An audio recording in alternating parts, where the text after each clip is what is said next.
अस्सलाम वालेकुम everyone, I hope कि आप सब खैरियत से होंगे। आज मैं आपके साथ चिकन स्टीम रोस्ट की वो रेसिपी शेयर करूंगी।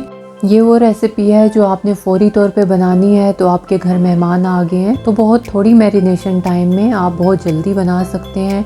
तो चलें स्टार्ट करते हैं। 4 लेमन ले लिए थे मैंने, 1 लहसुन ले लिया था और मैंने साथ में हरी मिर्चें ले ली थी। ड्राई स्पाइसेस में मैंने लाल मिर्च ले ली थी 2 टेबलस्पून, 1 टेबलस्पून नमक और शान का तिक्का मसाला मैंने लिया था बीफ वाला। आप हमेशा याद रखें अगर आपके पास मैरिनेशन टाइम कम है तो आपने शान का जो बीफ वाला मसाला होता है वो आपने चिकन पे यूज़ करना है, तो बहुत ही चिकन टेंडर बन जाता है। मैं 2 टेबलस्पून वो लूँगी। मैंने 3 टेबलस्पून ज़ीरे को फ्राई कर लिया था, वाइट ज़ीरे को मैंने फ्राई कर लिया था तवे पे। इसको मैं भून के और फिर ये कूनी डंडे में मैं मोटा मोटा इसे कूट के फिर तमाम चिकन पे इसमें ऐड करूँगी और तमाम ड्राई स्पाइसेस भी मैं इस पे अच्छे से लगा के तमाम चिकन पे मिक्स कर दूँगी। और जो शान का तिक्का मसाला है वो मैंने 2 टेबलस्पून लिया था, वो भी मैंने इसमें शामिल किया है और अच्छे से मैं 1 घंटे के लिए इसको मैरिनेशन के लिए रख दूँगी। यहाँ पे मैंने जो लहसुन, हरी मिर्चें और लेमन लिया था उसके साथ मैंने 3 टेबलस्पून दही भी ऐड करके इसको मैंने ग्राइंड कर लिया था। ये तमाम स्पाइसेस मैं इस पे लगा के और 1 घंटे के लिए इसको अच्छे से मिक्स करके किचन में ही उसी पतीले में रख दूंगी जिस पतीले में मैंने इसको पकाना है। तो मैं अच्छे से इसे मिक्स करके 1 घंटे के लिए कम से कम आपने इसको मैरिनेट करने के लिए रखना है। आप यकीन जाने ये इतना अच्छा, इतना सॉफ्ट, इतना टेंडर, इतना जूसी बनता है कि आप एक दफ़ा बनाएंगे तो आप हमेशा इसको लाजमी बनाएंगे। तो आप याद रखिए अगर आपने झटपट बनाना है तो तब आपने तिक्का मसाला डालना है, अदरवाइज़ आपने तिक्का मसाला को स्किप करके बाकी तमाम मसाले वही डालने हैं जो मैंने आपको बताए हैं। अब तमाम चीज़ें मिक्स करने के बाद मैं 1 घंटे के लिए इसको मैरिनेट करने के लिए रख दूँगी। फिर मैं इसमें फूड कलर ऐड कर दूंगी जिस वक्त मैं पकाने लगूंगी।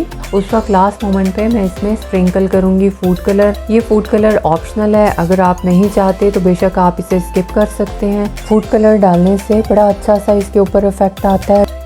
इसका लुक बिल्कुल ऐसे लगता है जैसे ये स्टीम रोस्ट नहीं फ्राइड चिकन हो। तो मैं इसलिए बहुत पसंद करती हूँ कि लास्ट मोमेंट पे, यानी बहुत थोड़ा डलता है। अगर मैरिनेशन के दौरान आप डालेंगे तो थोड़ा सा एब्जॉर्ब हो जाता है फूड कलर, तो आपने बहुत लेस कलर डालने के लिए बिल्कुल लास्ट मोमेंट पे थोड़ा सा इस पर स्प्रिंकल करके अच्छे से इसको मिक्स कर देना है।